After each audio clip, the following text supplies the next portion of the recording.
Welcome back to the Rare Breed. Today in the shop, we're going to be installing the RockJock Antirock rear sway bar for the Jeep JLU. The last trip to Uwharrie showed that I have some issues when it comes to articulation. This isn't going to solve all of my issues, but it is going to at least provide some more traction whenever I'm drooping out on one side. The way that this specific sway bar works is as you droop out, the pressure applied to the tire that's actually getting the traction is increased. So should help out significantly. Hopefully it actually helps with the ride quality on and off-road. They state that it's probably not going to be as stiff as a ride as the stock sway bar in the rear.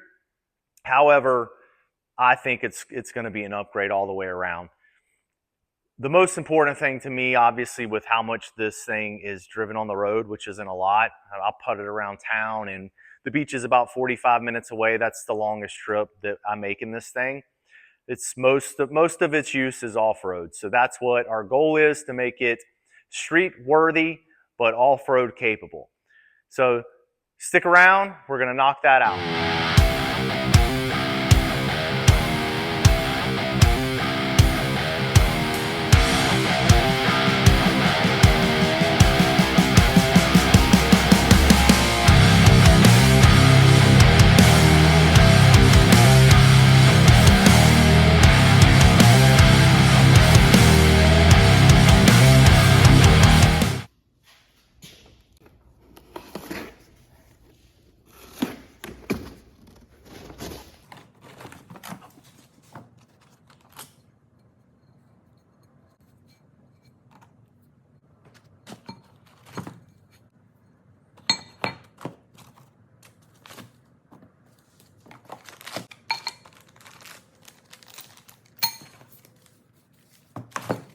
All right, got the liner out here.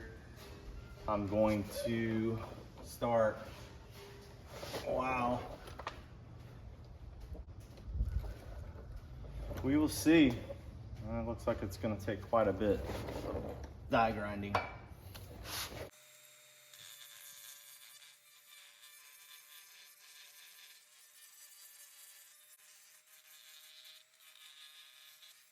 I'm gonna try to do a little at a time here. Just make sure I don't have any burrs.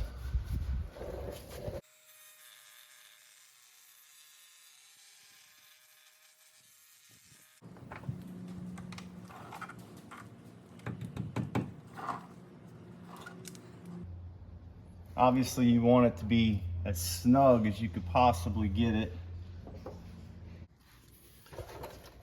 All right, I've got it started. It says that you may need to grind back about 1.25 inches, and I don't think I'm gonna need to do that. I mean, that wasn't difficult at all. Definitely don't want to grind more than you have to. All right, on to the next side. All right, I'm gonna get these lower shock bolts out. The shock swung out of my way so that I can actually get to the sway bar. The lower link bolts.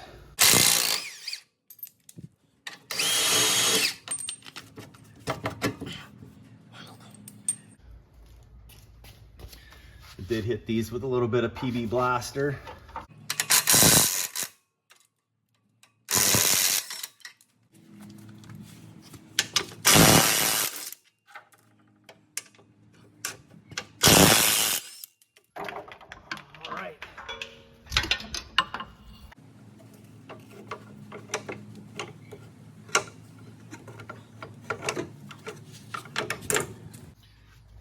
All right, the next step, we've got to grease these holes up here to slide the shaft through.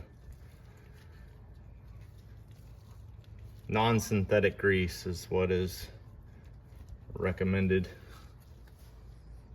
Do both sides. So here's a little trick for making sure that your arms are exactly parallel with each other. I like to lay them on a flat surface, and then I'm gonna take a marker and I'm gonna mark over here where this gap is going to go on each side.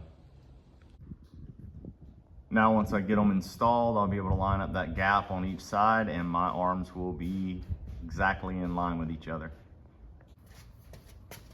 All right, get it started.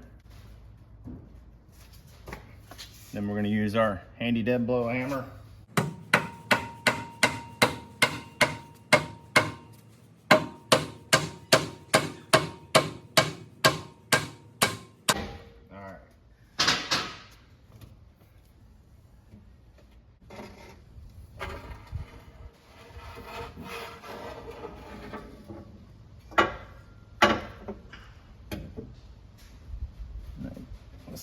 Feels like I'm in the hole. Let's go check the other side.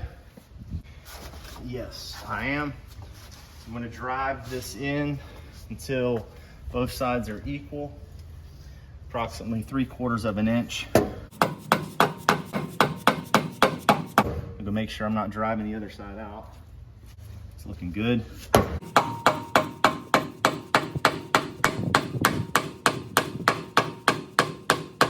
I got more than 3/4 of an inch here, but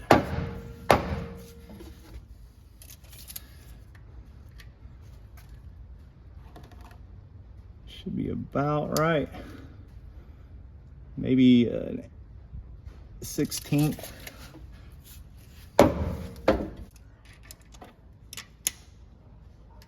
All right, we should be good. So now I just got to line up my marks. Right there. I've got it centered up, even on each side, and I've got the links just loosely put in there. So important to note that I don't think anyone's going to try to install this without actually reading the instructions, but basically if you want to find your up travel, down travel, add those together, divide them in half, and then your position at the center line of that travel is when this bar should be level. So when it should be perfectly parallel to the ground. So it says to apply some anti-seize. Obviously you got dissimilar metals here. You got the steel bolt and the aluminum washer. So I'm just slapping a little anti-seize on this. Just gonna snug these up right now just to keep them from popping off.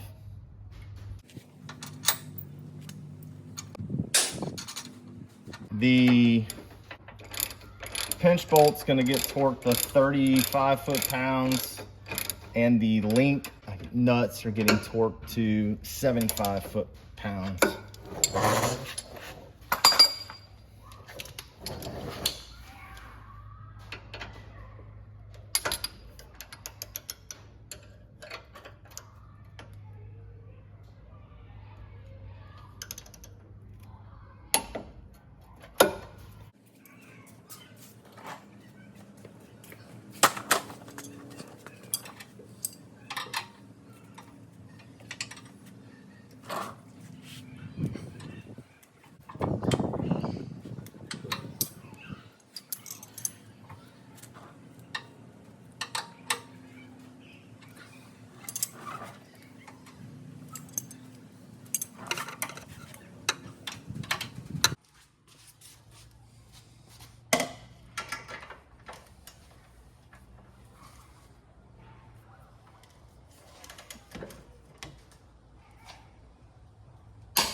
Thanks for joining me today.